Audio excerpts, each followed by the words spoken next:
parce que moom it di Babacar Touré dañ koy gis lu bëri yoon bu en tout cas bokk na ci journaliste yi nga xamante ni soobu nañ bu baax a baax ci loolu ñuy woowee l'affaire Sweet Beauté nga xam ni moom moo jotale Ousmane Sonko di leader politique bu Pastef ak ki nga xam ni moom moo di Adji Sarr tey man je vais pas y aller à quatre chemins dama naan la dossier bi ñu xoolee 2 mars ak léegi lan ngay wax 2 mars 2021 ak léegi da nga naan dossier bi dañ ko classé sans suite nañ ko def non-lieu wala nañ continuer poursuite yi. Babacar, c'est une très bonne question. J'ai envie que tu répondes d'abord, s'il te plaît, à Khadija, après ma ñëw ci Khadija dafa ne lu tax ma intéressé wu ci dossier bi.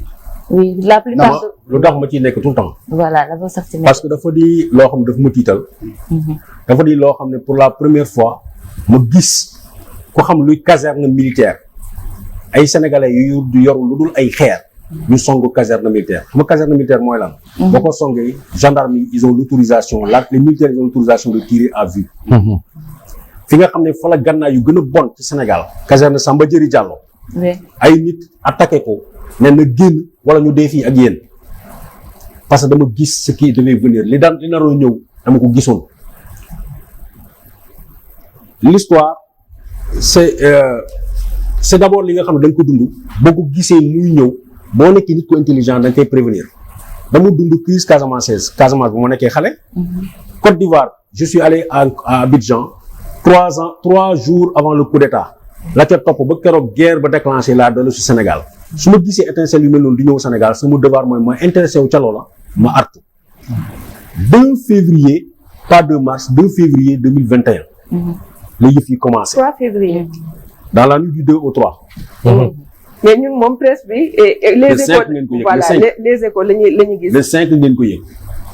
dans la nuit du 2 au 3 am ngeen benn journaliste boo xam ne fii la nekk 2STV bu nekkoon fii ci plateau bi ma interpellé ko naa ko wax loo xam ne moom moo doon nekk le premier journaliste buy xam ci affaire yi.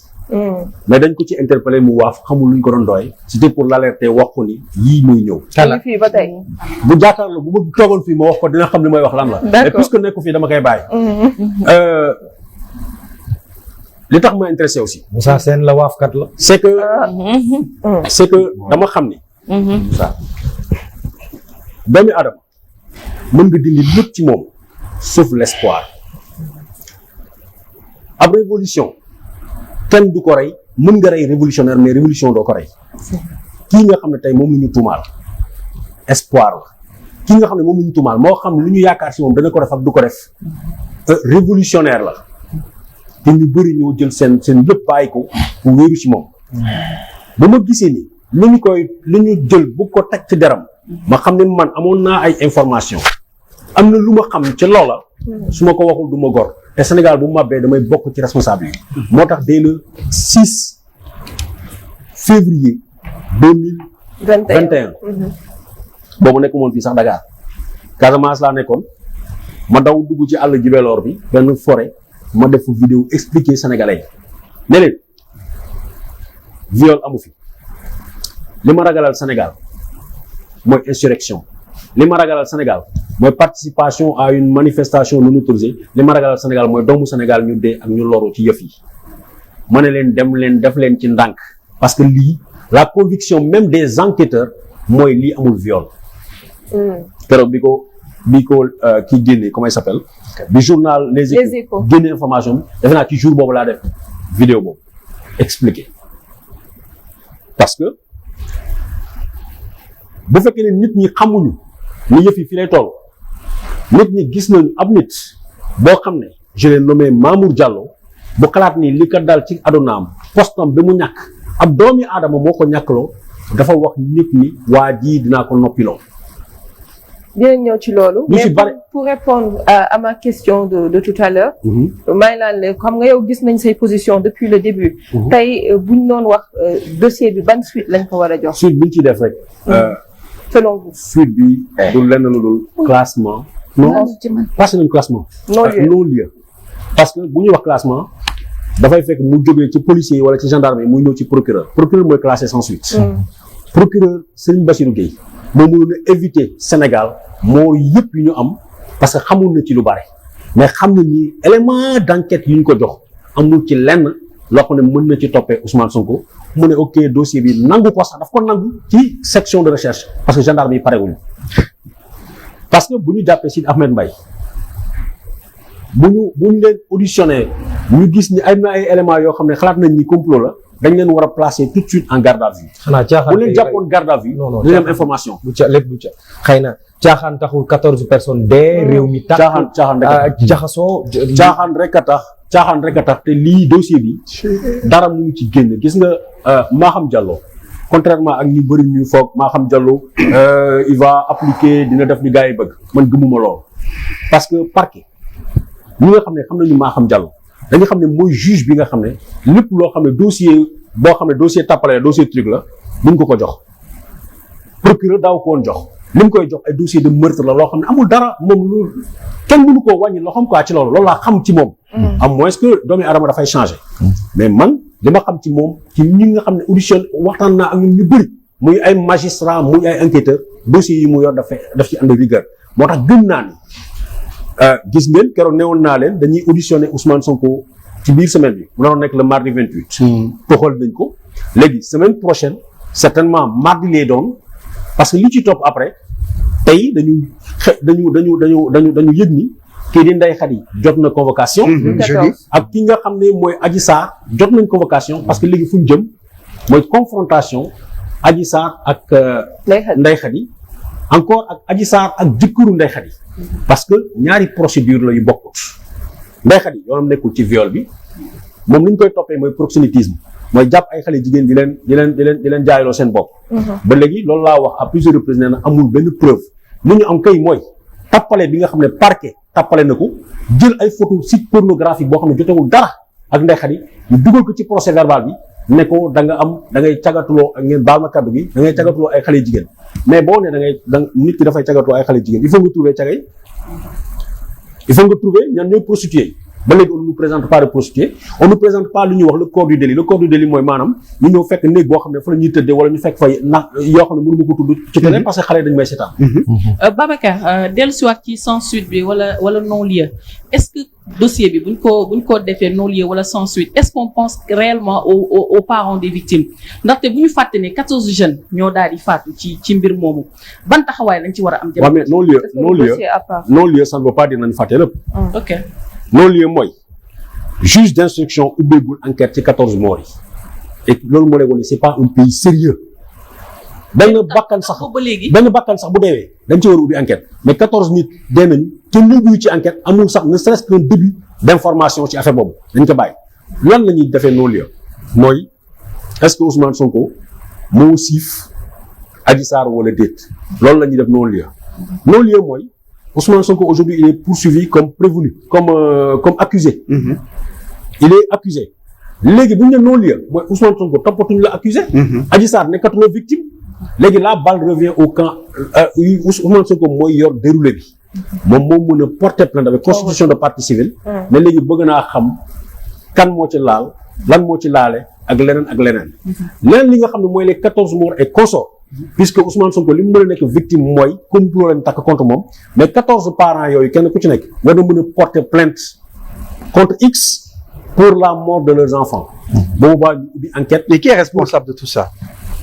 Qui est responsable de tout ça? D'abord, kan moo yoroon fital yi. Kan moo yor la force publique. Kan moo yor la sécurité du Sénégal. On a vu des manifestants yu yoroon ay pistolets di ko dóor ci buntu Auchan bu Nord. nañ ci gis ay commando yu jógee Chine. ñun suñu sécurité dénkuñu ko lu dul président Macky Sall ak gouvernement Sénégal l'état du Sénégal mooy responsable. ñii ñëw dugg ci dëkk bi ñoom dañu war a arrêté. et ki nga xam ni souvent dañ naan moo woote résistance moom ban responsabilité c'est-à-dire bu ñu situé tey responsabilité bi moom fan la ciy féetee. C'est quoi la résistance? La résistance, c'est un droit constitutionnel. Bañ nooteel loolu mooy résistance.